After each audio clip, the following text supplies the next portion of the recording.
नमस्कार दोस्तों, आज रेडियो कनपुरिया 90.0 एफएम में मैं पंखुरी आपका बहुत बहुत स्वागत करती हूँ। कार्यक्रम वही स्वास्थ्य बार। तो जैसा कि आप सभी को पता है कि आज हम बहुत ही महत्वपूर्ण विषय पर बात करने जा रहे हैं, जच्चा बच्चा स्वास्थ्य, पोषण और कोविड से जुड़ी समस्याएं। तो आज हमारे साथ मौजूद हैं, मैं हूँ doctor Reena Kaul Mattoo Medicare private limited में एक स्त्री रोग विशेषज्ञ हूँ। तो welcome ma'am. Thank you ma'am, मैं आपसे पूछना चाहती हूँ कि जब एक महिला गर्भ धारण करती है तो उन्हें किन किन बातों का ध्यान रखना चाहिए? देखिए, सबसे पहले तो आजकल का ये चलन है कि गर्भ धारण करने से पहले ही एक स्त्री को ये देख लेना चाहिए कि वो शारीरिक एवं मानसिक तौर पे इस गर्भ के लिए तैयार है, क्योंकि शिशु का पैदा करना एक जिम्मेवारी की बात होती है। तो ये बहुत ज़रूरी है कि इसको एक स्वस्थ शारीरिक व मानसिक व मैं तो कहूँगी कि इवन आध्यात्मिक स्पिरिचुअली हेल्दी होना भी बहुत ज़रूरी है एक गर्भ धारण करने से पहले। बहुत अच्छा रहेगा अगर एक स्त्री गर्भ धारण करने से पहले एक स्त्री रोग विशेषज्ञ से मिले और इस बारे में चर्चा करे खुल के, और ये जाने कि क्या वो इसके लिए तैयार है, स्वस्थ है कि नहीं।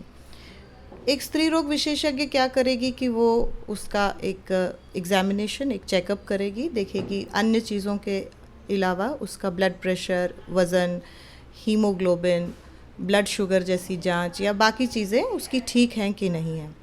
उसका कोई वैक्सीनेशन स्टेटस, आजकल अब वैक्सीनेशन बहुत ज़रूरी हो गया है।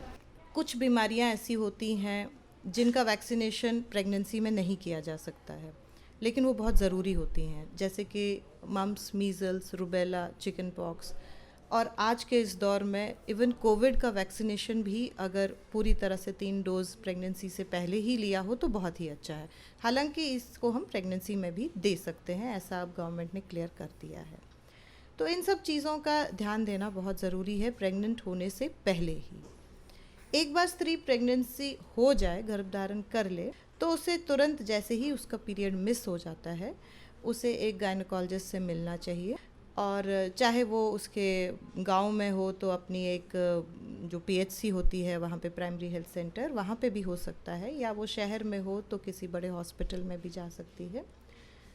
और डॉक्टर से मिलने के बाद डॉक्टर उसको बताएंगे कि उन्हें किन दवाइयों का प्रयोग करना चाहिए, जबकि प्रेगनेंसी में बहुत मिनिमल दवाइयाँ दी जाती हैं, जैसे कि फोलिक एसिड भी एक दवा तो कम, एक विटामिन ज़्यादा है।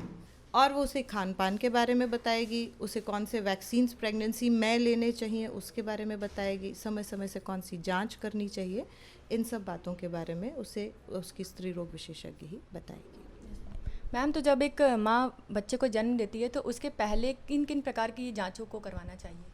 कुछ स्क्रीनिंग टेस्ट्स होते हैं, अगर स्त्री पूरी तरह से स्वस्थ भी है लेकिन फिर भी कुछ स्क्रीनिंग टेस्ट्स होते हैं जो प्रेगनेंसी में कराए जाते हैं, जैसे कि मैंने बताया हीमोग्लोबिन की जांच, ब्लड ग्रुप, कुछ इन्फेक्शंस होते हैं उनकी स्क्रीनिंग करनी होती है, और जैसे थायराइड की जांच, इस प्रकार की अन्य जांचें। और समय समय से अल्ट्रासाउंड, जैसे पहले 3 महीने में एक डेटिंग अल्ट्रासाउंड होता है, 3 महीने पे एक NT-NB स्कैन होता है, 5वें महीने में एक लेवल 2 अल्ट्रासाउंड होता है, जिससे बच्चे के कंजेनाइटल मालफॉर्मेशंस, यानी कि कोई उसके अंग में कोई अपंगता या कोई विकार तो नहीं है, उसके बारे में पता किया जाता है।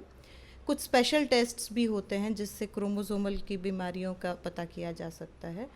और एक बहुत ज़रूरी चीज़ जिसका आज कुछ सालों से हो रहा है वो है डिप्सी टेस्ट, जिसमें कि 75 ग्राम ग्लूकोज खिला के डायबिटीज़ के बारे में पता किया जाता है। वो डायबिटीज़ जो प्रेगनेंसी में ही हार्मोन्स के कारण हो जाती है।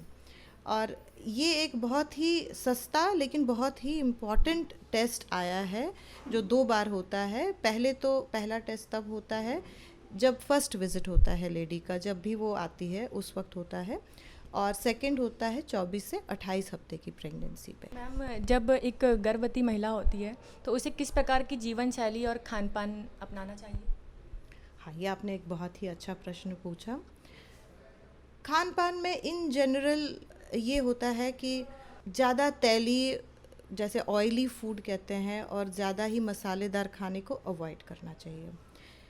कोई भी नशीली चीज़ जैसे सिगरेट, शराब, पान मसाला, गुटखा, इनका सेवन बिल्कुल नहीं करना चाहिए। और बल्कि यदि कोई सिगरेट स्मोकिंग कर रहा है तो उसके पास बैठना भी नहीं चाहिए, बल्कि उसे साफ साफ कह देना चाहिए कि आप प्लीज़ दूर जाके कहीं स्मोकिंग करिए। ये तो हो गई जनरल बातें। उसके बाद है कि पहले 3 महीनों में बहुत ज़्यादा खाना खाने की ज़रूरत नहीं होती है, जो उसकी इच्छा हो वो खाए। यदि किसी फूड से उसे एवर्शन होता हो, कोई वॉमिटिंग फील होती हो, मिचली होती हो, तो उसको अवॉइड कर ले। खान पान की ज़्यादा रिक्वायरमेंट चौथे महीने से शुरू हो जाती है। ऐसा कहते हैं कि पर डे 300 कैलोरीज और 60 ग्राम प्रोटीन्स एक प्रेग्नेंट लेडी को अधिक लेना चाहिए दूसरों के मुकाबले में। लेकिन एक आम इंसान के लिए ये कैलकुलेट करना तो डिफ़िकल्ट है। हम ये कह सकते हैं कि एक बैलेंस्ड डाइट जिसमें कि दाल, चावल, रोटी, सब्ज़ी के अलावा हरे पत्तेदार सब्जियां, सैलड्स, फ्रूट्स, दूध और दूध से बनने वाली चीज़ें जैसे कि दही, पनीर, छेना, इनकी क्वांटिटी ज़्यादा होनी चाहिए। और यदि कोई मांसाहारी हो तो वो अपना एग, फिश, चिकन भी ले सकता है। फोलिक एसिड की टैबलेट्स फिर भी ज़रूरी हैं, जो फर्स्ट 3 मंथ्स में चाहे खाना कितना भी अच्छा या बैलेंस्ड हो, ज़रूर लेनी चाहिए डॉक्टर की सलाह से। तो मैम, जैसे कि कोविड के केसेस बहुत बढ़ रहे हैं, तो इसमें गर्भवती महिलाओं को किस प्रकार की सावधानी रखनी चाहिए? और अगर गर्भवती महिलाओं को किसी को कोविड हो गया है तो उसमें उनके बच्चों को खतरा है? कोविड से सबको जो जनरल सावधानियां लेनी होती हैं, जैसे कि मास्क का पहनना, 2 गज़ की दूरी, हैंड सैनिटाइज़र का प्रयोग करना, सरफेसेस को सैनिटाइज़ करना, यही चीज़ें प्रेग्नेंट लेडीज़ के लिए भी हैं और उनको इस चीज़ का थोड़ा और स्ट्रिक्टली फॉलो करना होगा। क्योंकि ऐसा नहीं है कि प्रेग्नेंट लेडीज़ को दूसरों से कोविड होने की संभावना ज़्यादा है, लेकिन अगर हो जाए तो कॉम्प्लिकेशंस होने की संभावना ज़्यादा है। तो इसलिए उनको इससे और ज़्यादा बच के रहना चाहिए। अभी तक बहुत कम ऐसा साइंस में हमें एविडेंस मिला है कि एक प्रेग्नेंट लेडी को कोविड हो जाए तो उसके बच्चे को भी अवश्य हो ही जाएगा। ये बात अभी पूरी तरह से क्लियर नहीं है, लेकिन एक बार बच्चा हो जाए तो उसको दूध पिलाने में कोई दिक्कत नहीं है। एक कोविड ग्रस्त माँ भी अपने बच्चे को स्तनपान करा सकती है, लेकिन उसे एक मास्क का प्रयोग करना चाहिए और हैंड वॉशिंग और हैंड सैनिटाइज़र्स और बाकी चीज़ों का ध्यान और ज़्यादा देना चाहिए। तो जैसा कि मैम, सरकार ने बहुत सी स्वास्थ्य सुविधाएं चलाई हैं, तो उसमें महिलाओं को उनमें रजिस्ट्रेशन करवाना ज़रूरी होता है?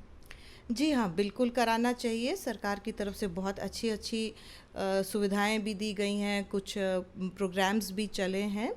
तो कोई भी लेडी है, चाहे वो गवर्नमेंट में किसी स्वास्थ्य केंद्र में दिखा रही है, गवर्नमेंट हॉस्पिटल में या प्राइवेट में, उसे अपना रजिस्ट्रेशन अपने नज़दीकी स्वास्थ्य केंद्र में ज़रूर कराना चाहिए।